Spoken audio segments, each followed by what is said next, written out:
Welcome to this intro to search engine optimization. In this lecture, we're going to cover the definition of SEO, what SEO is and it isn't, and then we're going to talk about what are search engines. Now, throughout this lecture and the course, we're going to use search engines and Google somewhat interchangeably because really, when we're talking about SEO, most of our efforts are focused on Google. I want free traffic. Now, we hear this a lot from our SEO clients and people who talk to us about optimizing their sites or creating content for them. So I want to start with a definition of SEO. SEO is the process of making your site and your content more easily crawled, indexed, understood, and ultimately favored by Google and the other search engines. But one thing that SEO is it's not free. To get consistent and valuable traffic from Google takes a lot of effort. And it requires that you create high quality content that either educates, entertains, or solves problems for Google's search customers. Now, those things take time, and like I said, they take effort. So they're not free. The work costs something. It might just be time, but it can also cost money. So thinking about SEO as free traffic is really a misnomer, and it's a path that a lot of people go down that ends up wasting them a lot of time. So let's move beyond SEO being free traffic. What you really need to have is aligned interests with Google. Google wants to send people to the best content that's available for whatever it is they're searching for. Now, your interest needs to be creating the best, most relevant, engaging, and informative content that you can provide on the topic that your site and your pages are about. So when those two things come together, you have aligned interest, and ideally, if properly promoted, your content is going to be worthy of having Google send its traffic to.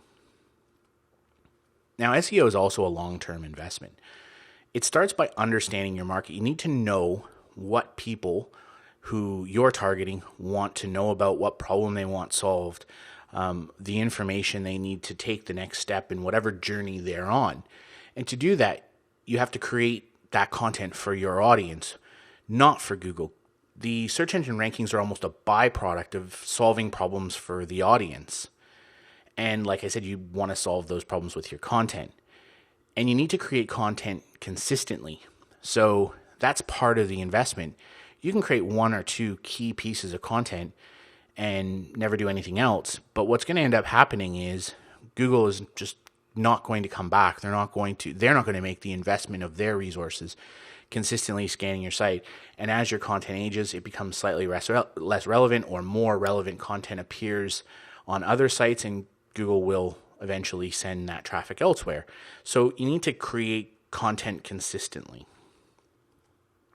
Well, I guess that was pretty easy. So we're done. SEO knocked off. Not quite so fast.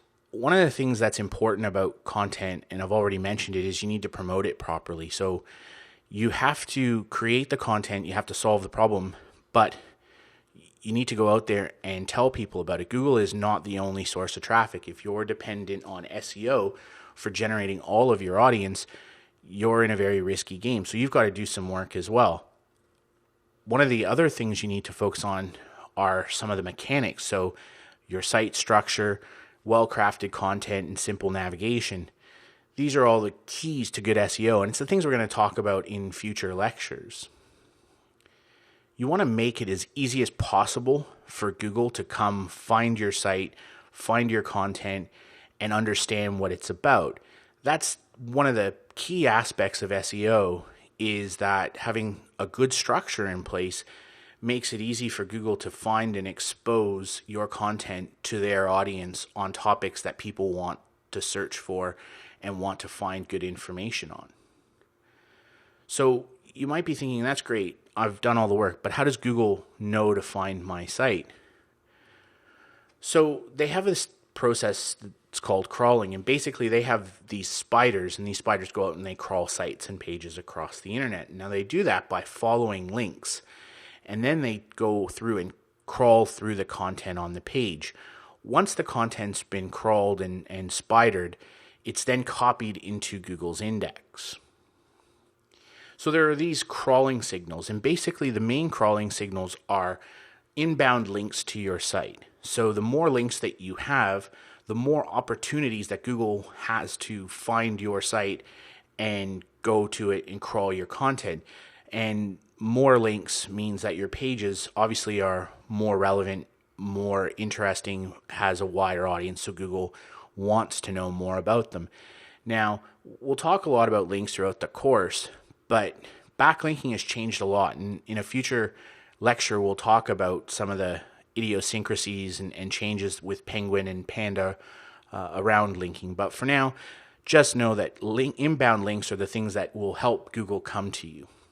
You also need regular new content because that signals to Google that your site is constantly updated and worth crawling. So what's Google's secret sauce? Google's algorithm are the secret sauce, and they're patented and top secret. You don't get to find out every single ranking signal that are in them. What the algorithms do is they go through the index of crawled content and they rank pages to produce results that you see when you search. Now, it's a lot more complicated than that. Trying to decipher the algorithm, good luck to you. So many SEO sites and people and SEO practitioners and specialists spend an awful lot of their time and considerable resources, and they really only ever get to a certain percentage of understanding. They kind of understand what Google's trying to achieve with their algorithms. They understand what Google wants to show, but they don't really understand all of the ranking signals and all of the algorithmic aspects of Google. And really, you're always just at least one step behind. And the algorithms change. Google employs dozens of algorithms, not just one. So trying to figure out the complex moving parts is really quite complicated. And then they compound that complexity by making about 500 changes a year to the various algorithms. Now, most of them are not significant, but some are quite huge. So when they do a Penguin update or a Panda update, or they add in a new algorithm like Hummingbird, these are significant changes. And they really do impact 1, 2, sometimes even 3% of all searches. And when you factor that Google does, billions of searches a day, that is significant numbers, and these are big changes. So trying to reverse engineer it all the time is a massive effort. So it can be fun. You can spend a lot of time, but it can also be incredibly counterproductive. What I recommend to people is, and what I'm going to talk about in this course, just stick to the high-level concepts and best practices. Just keep it simple. You really want to understand what your structure of your site needs to be, how you structure your content so that it's easily read, easily navigated. You want to link your pages to each other where appropriate so that your visitors and search engines can more easily get through your site and find the things that make a lot of sense and are most valuable to them. Off-page factors, that's where you need to understand your keywords and the competition for your rankings. So if you're targeting certain niches and certain product spaces with certain keywords, it does help to understand what the potential traffic is and what other people, how other people are ranking and how strong they are. You really want to create good content and then encourage people to share it. That's part of the promotional aspects.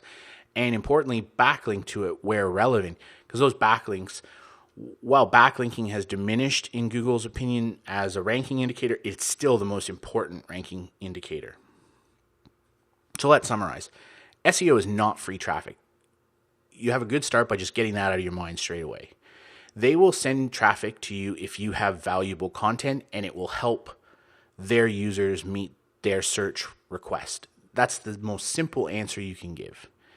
Good SEO is not about dramatically increasing your rankings and being number one for searches that get tens of thousands of visitors. That would be nice, but really what you're trying to focus on with good SEO is making Google's job easier, making it faster to get your content up, and making it easier for when people do see it in the search rankings to actually make them want to click on it.